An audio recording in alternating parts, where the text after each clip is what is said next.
Moi, je suis en charge au parquet de la sécurité routière, donc toutes les infractions routières. Donc ça va de la conduite sous stupéfiants, conduite sous alcool, mais également les blessures involontaires, les homicides involontaires, donc tout ce qui est en rapport avec les infractions avec la route.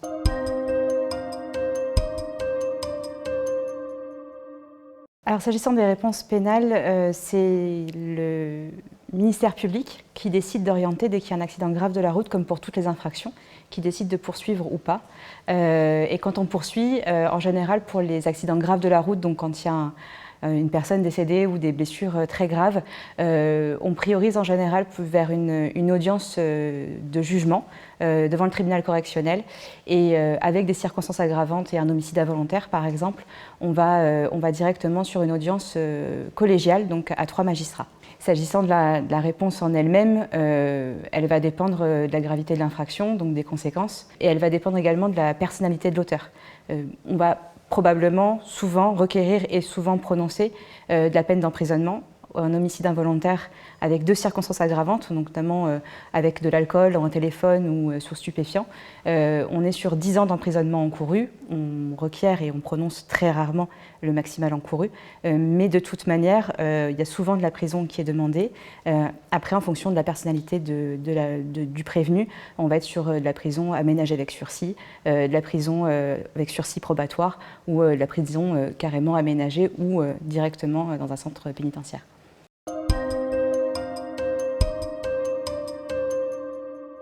J'ai souhaité prendre part à ce projet parce que j'y ai vu 2 intérêts pédagogiques. Le premier, s'agissant de la sécurité routière, ça s'adresse à des lycéens, c'est fait par des lycéens. Les lycéens, ils vont avoir leur permis dans très peu de temps. Parfois, ils sont déjà en train de conduire en conduite accompagnée.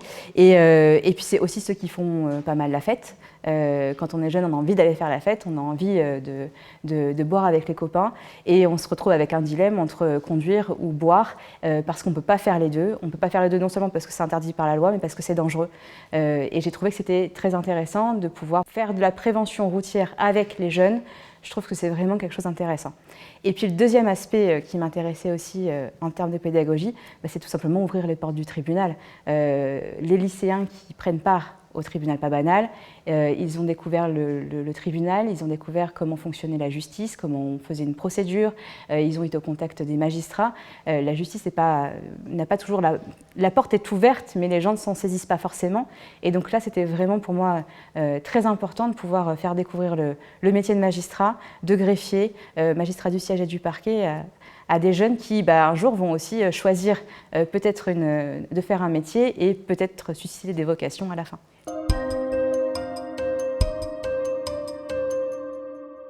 Ce qui m'a motivée à faire ce métier, alors j'ai un parcours un peu atypique parce que j'ai été avocat auparavant, donc j'ai fait des études de droit comme tous les magistrats et avocats.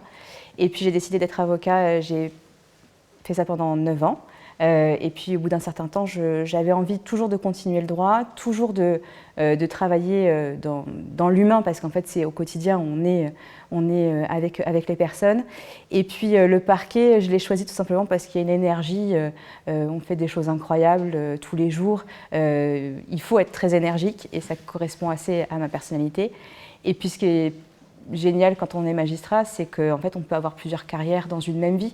Quand j'en aurai marre un jour du parquet parce que je veux faire autre chose, et je demanderai à muter, à être dans un autre tribunal sur une autre fonction et voir d'autres choses. Et en fait dans toute une carrière on peut faire plein de postes différents dans plein d'endroits différents.